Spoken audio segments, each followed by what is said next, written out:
अय्या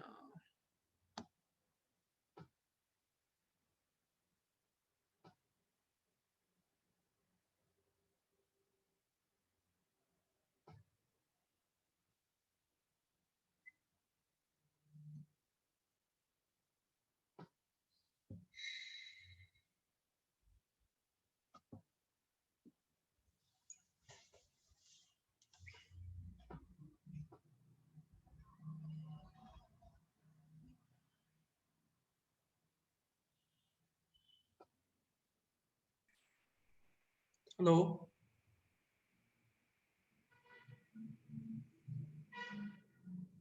hello मेरी आवाज आ रही है बेटा? Sir yes sir, good afternoon.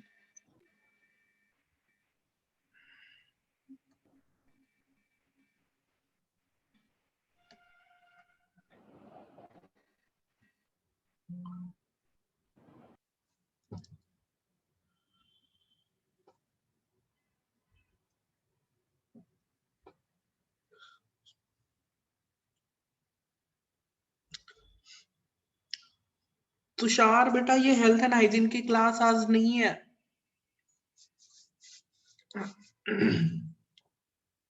Okay sir. कल है बेटा, आज नहीं है आपकी क्लास हेल्थ एंड हाइजीन की। ठीक है sir. Okay okay okay.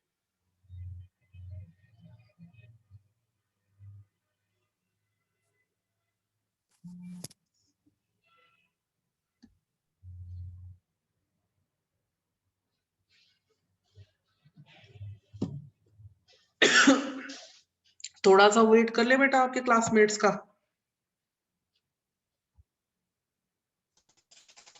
Yes sir. 2-3 minute wait कर लेते हैं, अगर कोई आता है तो ठीक है, नहीं आता तो वी विल स्टार्ट। ठीक है बेटा? ओके।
अवनीत बेटा ये हेल्थ एंड हाइजीन की क्लास नहीं है।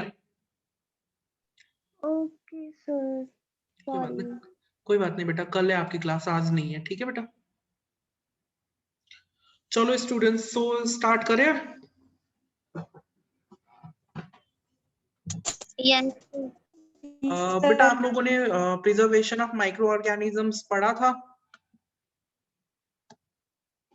सर ने यस सर। उसके नोट्स हैं बेटा आप लोगों के पास?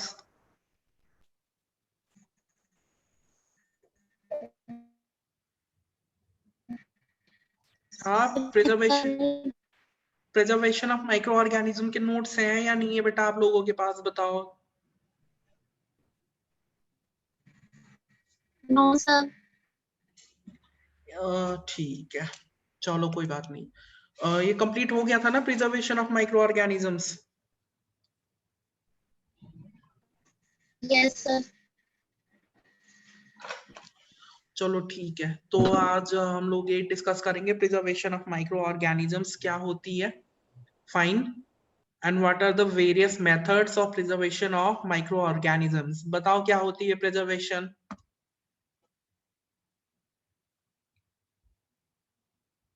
बताओ सब एक, व्हाट इज प्रिजर्वेशन? निखिल बेटा, ये हेल्थ एंड हाइजीन की क्लास नहीं है आज आपकी,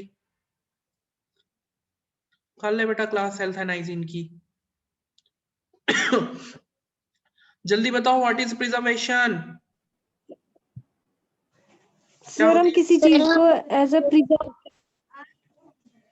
bye the investigation further futures. That is called your preservation, means to preserve any. ठीक, अगर माइक्रोबायोलॉजी के पॉइंट ऑफ व्यू से बोले तो हम क्या बोलेंगे? तुम्हारा कहना सही है, किसी भी चीज को बचा के रखना ताकि वो फ्यूचर में काम आए, that is your preservation. But what is called preservation in terms of microbiology? क्या है, बता सकता है कोई? Investigation in terms of microbiology, ठीक है, ठीक है, माइक्रोबायोलॉजी के पॉइंट ऑफ व्यू से preservation is called to maintain the pure culture for a longer period of time, ठीक है, to maintain the pure culture without any genetic change, that is called your preservation. ठीक है बेटा, what is preservation? To maintain the pure culture of microorganisms for a longer period of time without any genetic change, ठीक, this is called your preservation, fine। समझ में आया बेटा preservation क्या है? Yes sir. ठीक है, आपने you have to use this term to maintain the pure culture, आपने ये टर्म पे फोकस करना है, to maintain the pure culture of a microorganism for a longer period of time without any genetic change is called your preservation। ठीक है बेटा, अब why do we need preservation? हम preservation क्यों करेंगे? What is the significance or what is the purpose of preservation? बताओ हम preservation क्यों करेंगे? ताकि वो हमारे होगा सर, अगर हमें जरूरत पड़े। एक तो हो गया फॉर दी रिसर्च पर्पस, है कि नहीं? फर्स्ट यूज क्या है प्रिजर्वेशन का? फॉर दी रिसर्च पर्पस, ठीक है, हमको रिसर्च के लिए प्योर कल्चर की जरूरत पड़ती है, ठीक है, जो माइक्रो में जो लोग रिसर्च करते हैं, ठीक है, जो रिसर्चर्स होते हैं माइक्रोबायोलॉजी के, उनको रिसर्च के लिए क्या चाहिए? प्योर कल्चर चाहिए होता है, ठीक है। Second to restrict the genetic change, ठीक, to restrict the genetic change. Third, to avoid the contamination, ठीक है, जैसे रिसर्च में हम लोगों को फर्मेंटेशन में चाहिए, बायोटेक्नोलॉजी फील्ड में चाहिए, ठीक है, हमें खुद भी स्टडी पर्पस के लिए चाहिए होता है,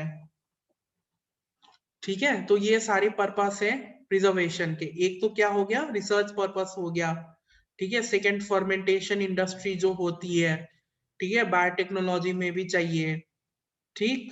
फिर उसके बाद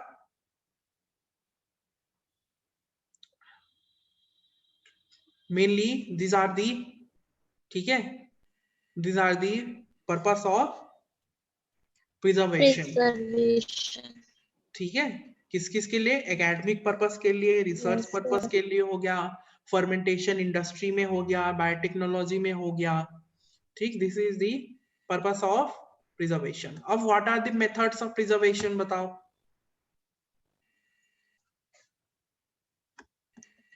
सर सर एक रेफ्रिजरेटर, रेफ्रिजरेटर,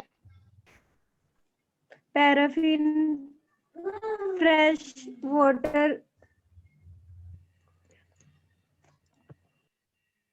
और sir by sunlight, sunlight. Sunlight से कैसे प्रिजर्व सर करेंगे बेटा? सर सनलाइट को धूप में रख देते हैं। सुमित बेटा, ये हेल्थ एंड हाइजीन की क्लास नहीं है आज आप लोगों की। सुमित, आज हेल्थ एंड हाइजीन की क्लास नहीं है बेटा, यू कैन लीव। हाँ, अब बताओ बेटा क्या बोल रहे थे? सर उसको मतलब धूप में रख के सर कई माइक्रो ऑर्गेनिज्म होते हैं ना सर। धारवी सर ने बताया था एक बात में सनलाइट और माइक्रो ऑर्गेनिज्म को प्रिजर्व कर सकते हैं। बेटा देखो, सनलाइट में तो हम लोग मेनली प्रिजर्व नहीं करते माइक्रो ऑर्गेनिज्म को, ठीक है। कुछ मेथड्स होते हैं प्रिजर्वेशन की। एक तो हो गई आपकी सब कल्चरिंग, ठीक है, जिसको हम बोलते हैं periodic transfer to the fresh media, that is called your sub culturing, ठीक। फिर उसके बाद होती है आपकी ऑयल में प्रिजर्वेशन होती है, सलाइन सस्पेंशन, ठीक है, स्टोरेज इन स्टेराइल सॉइल हो गया। फिर उसके बाद लो टेम्परेचर, ठीक, एंड फ्रीज ड्राइंग। मेनली आपकी ये सारी मेथड्स होती हैं प्रिजर्व फॉर द प्रिजर्वेशन, ठीक है। एक तो हो गई आपकी पीरियोडिक सब कल्चर, ठीक है, periodic transfer to the fresh medium, that is called your sub culturing, ठीक। फिर उसके बाद ट्रांसफर उस पे सलाइन सस्पेंशन, ठीक है। फिर उसके बाद होती है आपकी this storage in the oil हो गया, ठीक, storage in the sterile soil, ठीक। फिर उसके बाद storage at the low temperature and the most important is the freeze drying. Freeze drying को हम क्या बोलते हैं? लायोफिलाइजेशन, ठीक है बेटा। ये सारी टेक्निक्स होती हैं फॉर द प्रिजर्वेशन। कौन कौन सी बताई मैंने? ये समझ में आया कुछ बेटा मेथड्स के नेम? यस हाँ सर। जी, एक एक लाइन बताया आपने, सॉइल और एक फ्रीज। एक तो हो गई, मैं फिर से रिपीट करता हूँ स्टार्टिंग से। एक तो होती है आपकी transfer, periodic transfer to the fresh medium, this technique is called your sub culturing. इस टेक्निक को हम क्या बोलेंगे? सब कल्चरिंग टेक्निक, ठीक है बेटा। फर्स्ट टेक्निक इज दी सब कल्चरिंग। कौन सा? सब कल्चरिंग। फर्स्ट टेक्निक सब culturing. Second, storage in the sterile soil, ठीक है, स्टेराइल सॉइल, जो स्टेराइल मिट्टी होती है उसमें भी क्या हो सकती है? प्रिजर्वेशन हो सकती है, ठीक है, स्टेराइल सॉइल में। दूसरा, इन दी ऑयल। हाँ जी, ड्राइड सॉइल का मतलब? स्टेराइल, स्टेराइल, STERILE, स्टेराइल मतलब वो चीज जहां पे आपके माइक्रो ऑर्गेनिजम्स आर स्टेराइल। का मतलब समझते हो बेटा क्या होती है स्टेराइल? यस सर, जहाँ पे कोई भी माइक्रो ऑर्गेनिज्म ग्रो नहीं कर सकता। फॉर एग्जांपल मतलब स्पेसिफिक हमें कोई ऑर्गेनिज्म ग्रो करना होता है, उसके लिए स्टरलाइज जरूरी होता है, बिकॉज अदर ऑर्गेनिज्म भी ग्रो कर सकते हैं। एग्जैक्टली, स्टेराइल का मतलब द, अगर मैं बोलूं कि ये जो सरफेस है वो स्टेराइल है, means that surface is free of micro organisms, ठीक है। तो स्टेराइल सॉइल का मतलब क्या हुआ? वो मिट्टी जहां पे अदर कोई माइक्रो ऑर्गेनिजम्स नहीं है, या फिर उसके माइक्रो ऑर्गेनिजम्स को किल कर दिया है हमने, ठीक है, उसको माइक्रो ऑर्गेनिजम्स फ्री कर दिया है, ठीक। So that is your sterile, ठीक। तो स्टेराइल सॉइल हो गया, ऑयल हो गया आपका, ठीक है। फिर उसके बाद सलाइन सस्पेंशन में भी हम लोग माइक्रो ऑर्गेनिजम्स को प्रिजर्व करके रख सकते हैं, ठीक है, सलाइन सस्पेंशन हो गया। फिर आपका storage at the low temperature, ठीक है, लो टेम्परेचर में भी हम लोग माइक्रो ऑर्गेनिजम्स को प्रिजर्व करके रख सकते हैं। एंड लास्ट इज दी, जो आपके लिए बहुत इंपॉर्टेंट है, that is the freeze drying, ठीक है, that is called your freeze drying. and freeze drying is also known as lyophilization. ठीक है बेटा, freeze drying technique is also known as lyophilization. तो अगर एग्जाम में आपका lyophilization आता है या फिर फ्रीज ड्राइंग आती है, बात एक ही है, ठीक है, don't get confused. lyophilization and freeze drying both are the same term. ठीक है, अगर lyophilization आया तब भी वही बात है, फ्रीज ड्राइंग आई तब भी वही बात है. क्लियर बेटा, समझ में आया? Yes sir. Yes, sir.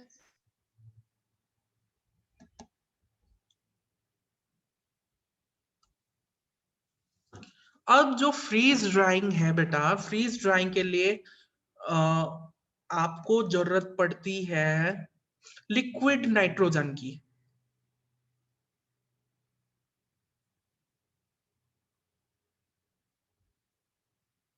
Sorry, जो फ्रीज ड्राइंग है, ठीक है, इसमें हम क्या करते हैं, फ्रीज ड्राइंग में हम लोग क्या करते हैं कि इसमें क्या होता है कि जो वाटर होती है बेटा, इसको हम लोग रिमूव कर देते हैं, ठीक है, with the help of sublimation. एक प्रोसेस होती है सब्लिमेशन. सब्लिमेशन के थ्रू हम लोग क्या करते हैं, वाटर को रिमूव कर लेते हैं. सब्लिमेशन पता है क्या है? No sir. Solid, liquid, gas पता है बेटा क्या होती है? सॉलिड, लिक्विड और गैस क्या होती है? Yes, sir. Yes sir. ठीक है, तो सबसे पहले क्या होता है कि सब्लिमेशन में ये तो पता है ना कि अगर किसी भी चीज को, ठीक है, गैसियस स्टेट में लाना है तो पहले क्या होता है?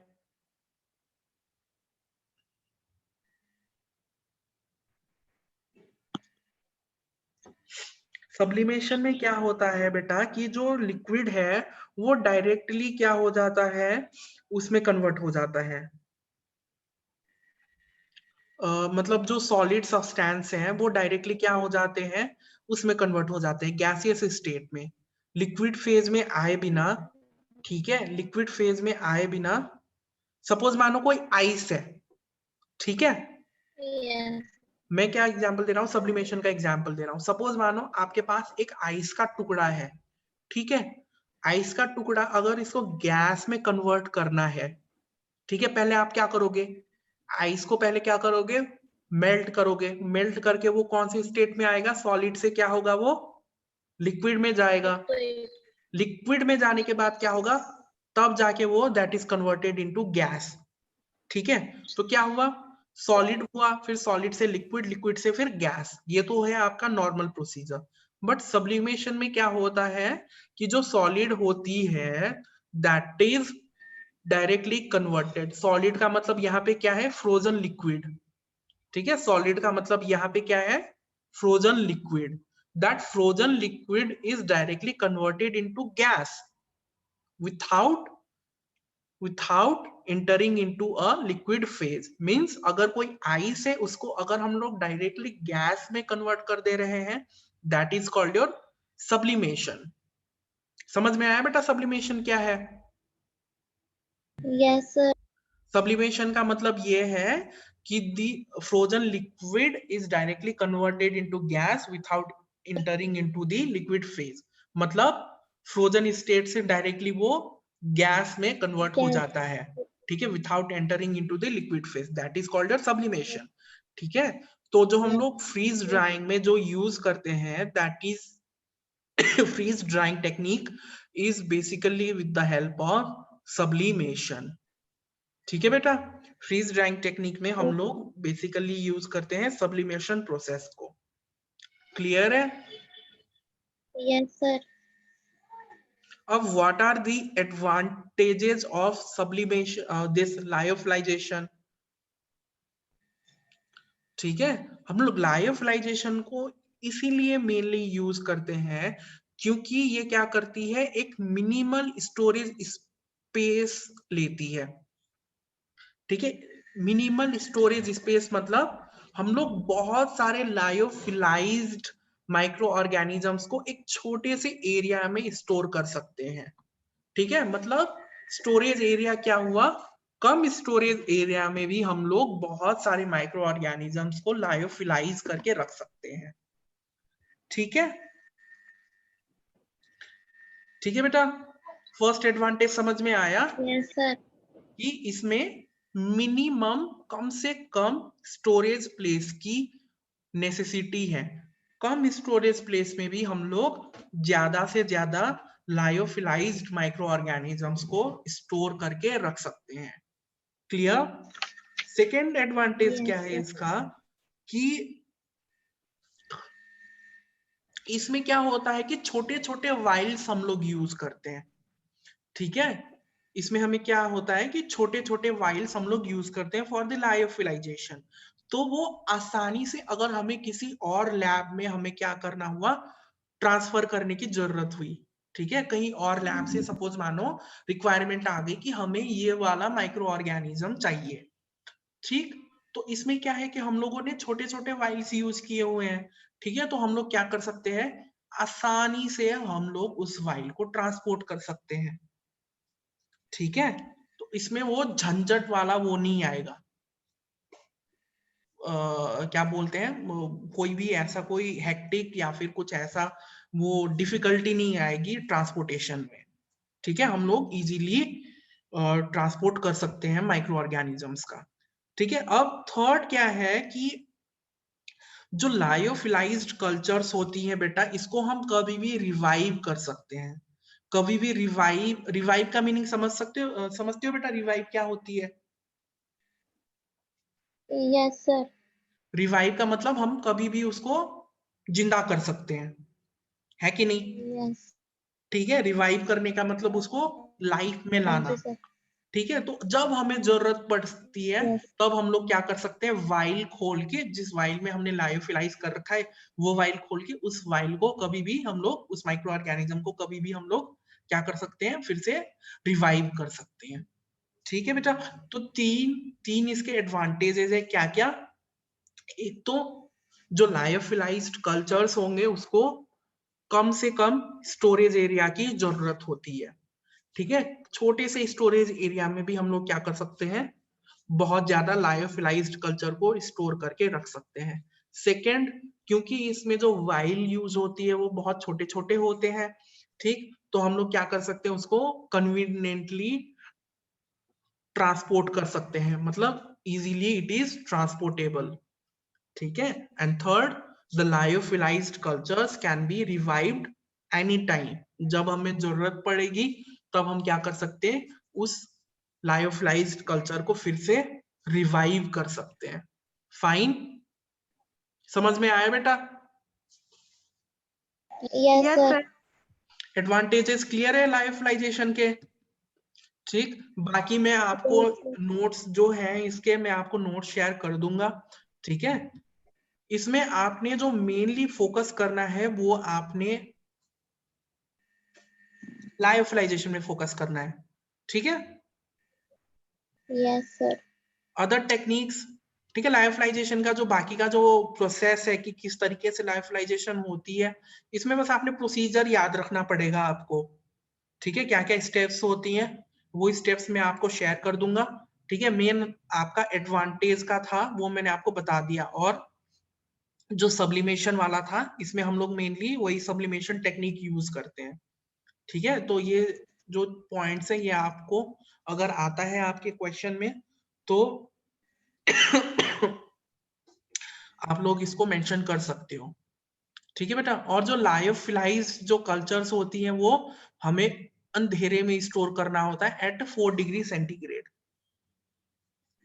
ठीक है, जो लायोफिलाइज्ड कल्चर्स होती हैं they are stored at in the dark at 4 degree centigrade. ठीक है, 4 डिग्री सेल्सियस में हम इसको स्टोर करके रखते हैं। क्लियर? Yes, sir. एडवांटेजेस समझ में आया? दूसरा टेक्निक है क्रायो प्रिजर्वेशन। ठीक है, second technique is your cryo preservation. So cryo preservation में क्या होता है कि जो हमारी कल्चर है, जो माइक्रो ऑर्गेनिजम्स हैं, they are stored in liquid nitrogen at -196 degree centigrade. Fine. Cryo preservation में हम लोग क्या करते हैं कि जो हमारे माइक्रो ऑर्गेनिजम्स होते हैं उसको लिक्विड नाइट्रोजन में एट -196 डिग्री सेंटीग्रेड, ठीक, दिस इज द टेम्परेचर। और कौन सा यूज करते हैं? लिक्विड नाइट्रोजन यूज करते हैं फॉर द प्रिजर्वेशन। ठीक है बेटा? Yes sir. सिमिलरली जो पीरियोडिक सब कल्चर है या फिर पीरियोडिक ट्रांसफर है, ठीक है, पीरियोडिक ट्रांसफर को हम लोग क्या बोलते हैं? सब कल्चर। ठीक है बेटा? यस तो जो सब कल्चरिंग टेक्निक है ये भी बहुत ज्यादा यूज होता है फॉर दी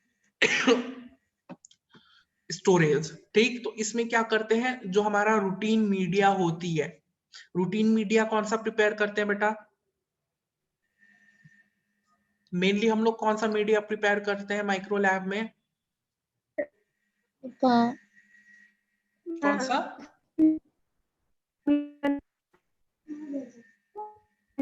न्यूट्रिएंट अगार का नाम सुना है बेटा? Yes sir. What is the constituent of nutrient agar? Nutrient agar में कौन कौन सी कॉन्स्टिट्यूएंट्स होती हैं?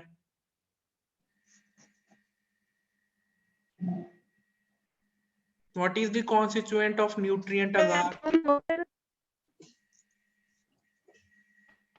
क्या क्या मिक्स करते हैं? क्या? Distil water. हाँ, डिस्टिल्ड वाटर, उसके अंदर पाउडर है। पेप्टोन। ठीक है, कॉन्स्टिट्यूएंट्स ऑफ न्यूट्रिएंट अगार क्या है? पेप्टोन। ठीक, फिर और क्या होता है? बीफ एक्सट्रैक्ट और ईस्ट एक्सट्रैक्ट, कुछ भी यूज कर सकते हो, या तो बीफ एक्सट्रैक्ट या तो ईस्ट एक्सट्रैक्ट। ठीक है, पेप्टोन, बीफ एक्सट्रैक्ट और ईस्ट एक्सट्रैक्ट। फिर उसके बाद NaCl और क्या होता है न्यूट्रिएंट अगार में? है नहीं। कॉन्स्टिट्यूएंट्स बताओ बेटा जल्दी, क्या क्या होती है न्यूट्रिएंट अगार की कॉन्स्टिट्यूएंट?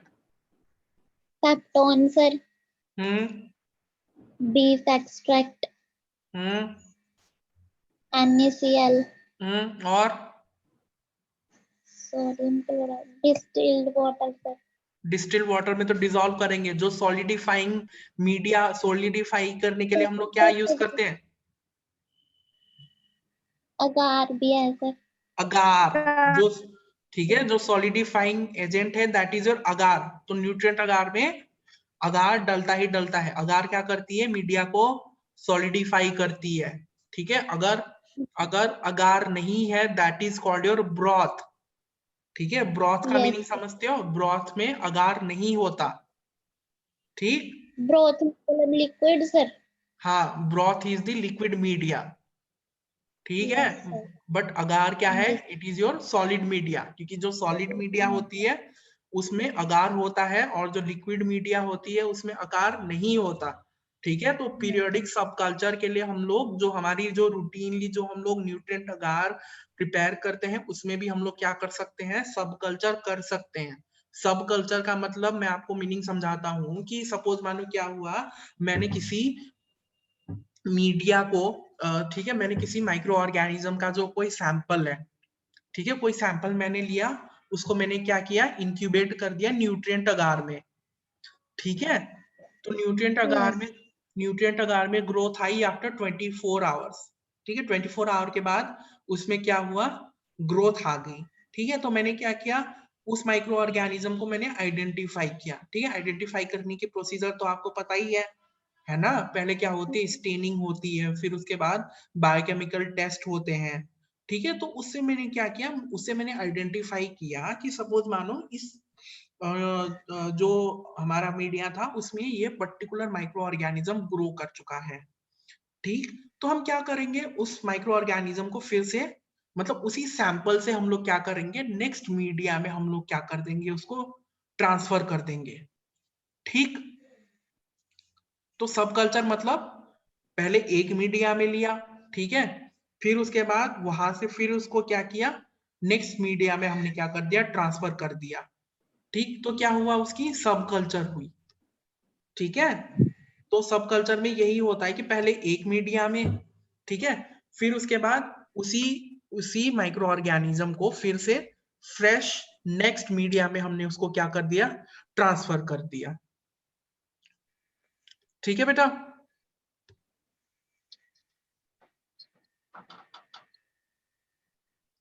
समझ में आया बेटा सब कल्चर का मीनिंग क्या है? Hello hello,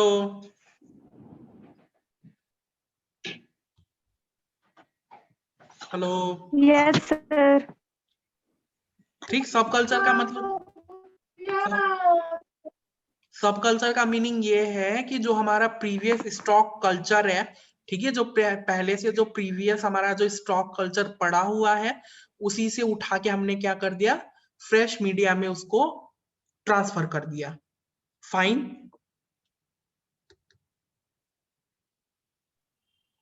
yes sir. ठीक है रजनी, आपको समझ में आया बेटा सब कल्चर का मीनिंग क्या है?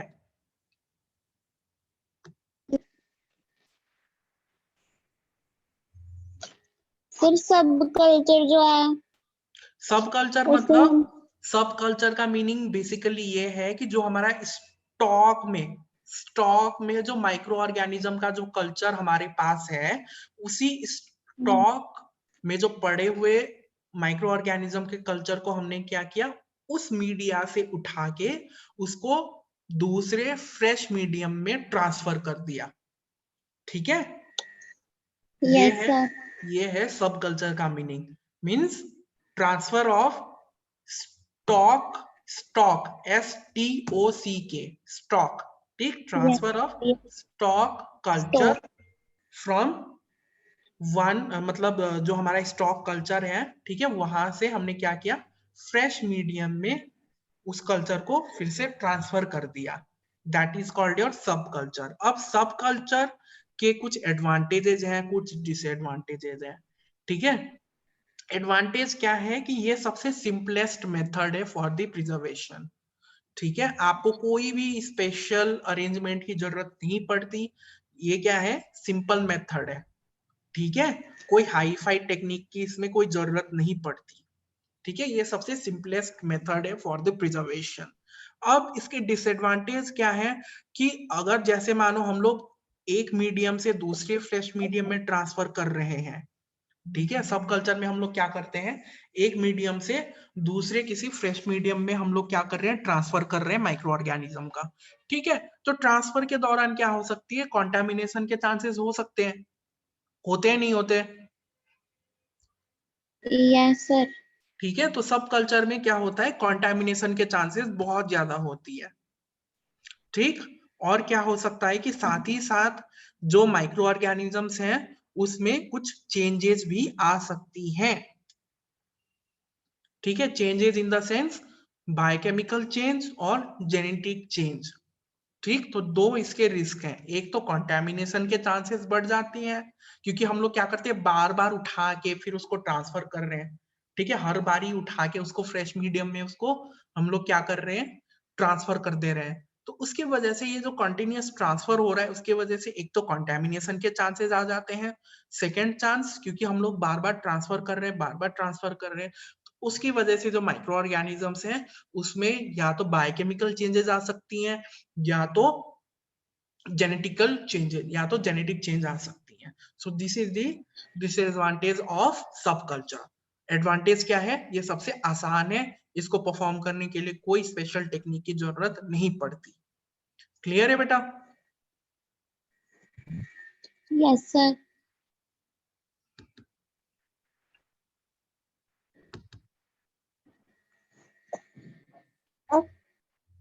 दूसरा हम लोग क्या कर सकते हैं, जो आपकी जो अगार की जो स्लांट्स होती हैं, स्लांट्स देखा हुआ है बेटा आप लोगों ने, अगार स्लांट्स? हाँ जी सर। ठीक, तो एगार स्लैंट्स में भी हम लोग क्या कर सकते हैं, माइक्रो ऑर्गेनिजम्स को प्रिजर्व करके रख सकते हैं।